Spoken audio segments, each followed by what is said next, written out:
Summon the nets. So GoPro or Insta360? Well, GoPro just launched the Hero 10 a few weeks ago, and Insta360 has their 1R and the Go 2 line.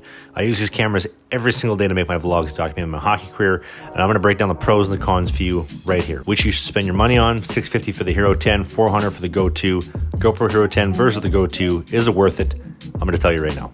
Little quick disclaimer. First off, this will not be like all the other GoPro camera reviews that you may have watched before this. I don't care about specs. I don't care about any of the other fancy bells and whistles.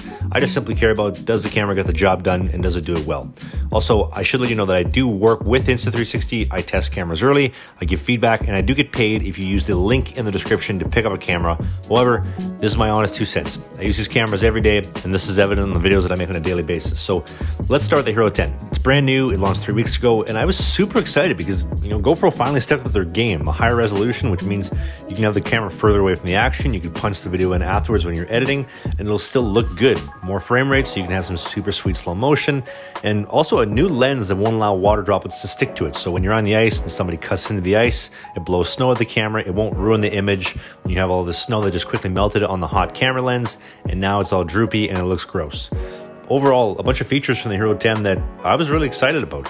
Historically speaking, I'll be honest, I haven't been a fan of GoPros because of their lack of durability, underperformance, and overall glitching and problems that have made the camera unusable after I put it through a few weeks of filming in a cold rink and then outdoors in the middle of summer. But listen, I'm open-minded, and I expect big things from the Hero 10 because GoPro's done a lot of marketing for these new features for this year. The Insta360 Go 2, though, is in a totally different league from the Hero 10. It's more designed for an entry-level camera, somebody who doesn't have $650 to spend on a GoPro that doesn't need 240 frames per second slow-mo, doesn't need 5K, 6K, or any of the other bells and whistles. Just simply a camera that works, is durable, and gets the job done. Maybe you want to film your Beer League games, maybe you want to film whatever you want to film. People are into some seriously weird shit these days, but just a camera that works, and like I said, gets the job done. And although the Insta360 1R 1-inch has been my go-to camera for the last year, and I've used it in almost, if not every single video I've posted for the last 12 months, this got me a little bit excited about the Go 2 because when I first started filming and making these videos, this is exactly what I was looking for. A camera that got the job done, didn't break the bank, and gave me my money's worth, gave me some value. So the Go 2 maxes out at 1440p, so HD video, which is all you really need if you're going to be starting out. It does do 120 frames slow-mo, which I'll be honest, I was kind of shocked and impressed by that a camera like this was doing 120 frames. And also, I want you to keep in mind how small this camera is. This thing is legitimately like the size of my thumbnail. Super tiny, super dynamic. With a smaller camera, it basically means you're going to have a smaller target. If you're putting it on the boards, on the ice, anywhere in the rink itself is going to be a smaller target, less chance of the puck hitting it. If you're using it as a net cam, if you're using it anywhere near the ice, it's white, so it's going to blend in with the ice. There's a lot of really cool things going for it, for being stealthy, undercover, and if maybe you've had a problem where a referee says, hey, listen, you can't have the camera, you can't have that on your head, you can't have that on the net, this here actually is probably the perfect solution because it blends in with the ice. A referee isn't going to notice, the other team's not going to notice, it's very undercover, and you can probably end up filming a lot of your games that you otherwise wouldn't be able to because they told you don't put the camera on the ice, we don't want to be filmed. But what's also really cool is that this camera is waterproof, and when I say waterproof, I mean it literally doesn't have any holes in the camera. There's no ports, there's no holes, nothing. Now, how do you charge it? Well, it comes with an AirPods-esque charging case, just like Apple AirPods, the headphones you use every day, same concept. You put it in, you close the case, it charges. You charge the case, you put the camera back in. It's as simple as that. Now, you're not going to have a screen on the Go 2, but the case actually has buttons on it to control the camera.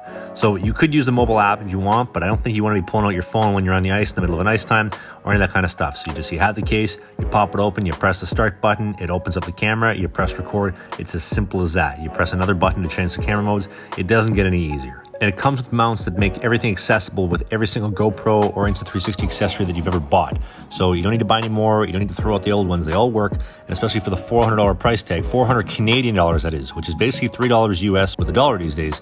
It's a smoking deal, a lot of value, and especially when you're, like I said, when you're starting out filming on the ice. You want to do a helmet cam, net cam, you want to vlog with it, like whatever you're into, you want to use it for your workouts. I don't know what you're into because people are into some seriously weird stuff these days, but point being is that it gets the job done and it's durable. Now let's talk GoPro for a second. I want to be very clear. So GoPro is the brand name. Then there's nothing wrong with GoPro. I want to be very, very, very clear about this. I'm extremely hard on cameras. I put these things through the ringer every single day, and I push them to their absolute limit. So I like to think that if a camera works for me, it'll work for anybody. But the problem is GoPro, and not just the Hero 10, but all GoPro cameras, since I feel the Hero 4 haven't worked for me because they don't get the shot, they break, they're poorly designed. And the best way that I can think of describing it is, think of it if you wanted to buy a nice car, okay? And I'm gonna use a Tesla Model 3, for example, because that's the car that I wanna get. I'm trying to save up for one of those. And presently in October 2021, I want you to think that if you bought the car and it didn't have a battery, or you bought the car and the tires don't actually move. That's the best way I describe GoPro. You have the Hero 10 with all these bells and whistles, but it doesn't actually translate into results on the ice, okay? I got the Hero 10, I used it for 2 ice times and it took a puck off. It started glitching on me, and I know, you're thinking, okay, a puck hit it. Well, my Insta360 cameras have taken pucks off them. My 1R 1-inch has taken 10 or 15 pucks off it in the last year. It's still going. It's like the thing that won't die. It's like a cockroach. You flush it down the toilet, it keeps coming back. It will not die. But GoPro has always had this issue, I found. The next day, I took the SD cards, I reformatted the SD cards, I reset the camera to the factory default settings in hopes that this would fix the issue. Well, I took it down a water slide at a water park, and water got in the camera, moisture penetrated inside the screen, and it started going full on crazy. Take a look.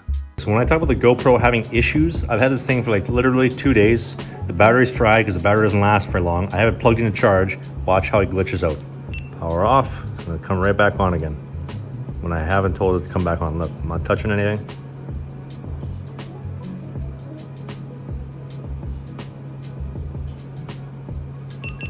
Like, I don't understand this.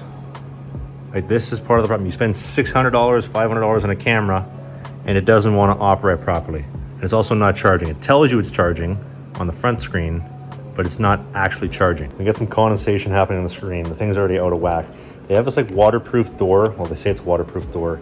My Hero 8, I lost it in the ocean because it got hit by a wave and the door blew off. And this is after 2 days. This is 2 days. Like, what the f? And I'm not the only one having these issues. Like, they're all over YouTube, and I've been having these for years. But the huge issue globally with the Hero 10 right now is the overheating, because GoPro added all these bells and whistles this year, but it's the same battery that they used last year. So they're taking the same battery from the Hero 9, added double the bells and whistles, all these new things, this new processor, all this stuff, 5K, 120 frame, 240 frame slow-mo, and it's overheating because the battery is being strained so much, it's just a giant heat brick. Now, I thought that, okay, I'm taking it in a rink, right, in a cold hockey rink. There's no way it's gonna overheat. It was overheating and it shut off after about 20 to 30 minutes of filming in 5K or 20 to 30 minutes of filming in that 240 frame slow-mo. And when I took it outside of the rink, if I'm filming my workouts or I'm filming any of the other stuff, you bet it was an absolute heat monster. Like, I couldn't believe the amount of heat that this thing was generating. Part of the problem is that the camera's waterproof, so it traps a lot of things in because they don't want water to come in, so it's a heat brick. But the camera also, like I said, it isn't waterproof. I killed a Hero 8 because I was in the Atlantic Ocean in Florida. I got hit by a wave and the water came in and opened up the watertight door, the battery door. And this battery door is just so poorly engineered and poorly designed. Like, I don't know why they still use this battery door, and they've been using it for like 3 or 4 or about 3 years now. It doesn't make any sense. And it pisses me off because GoPro keeps rehashing the same camera every single year, adds a few new bells and whistles, but doesn't fix the foundational issues.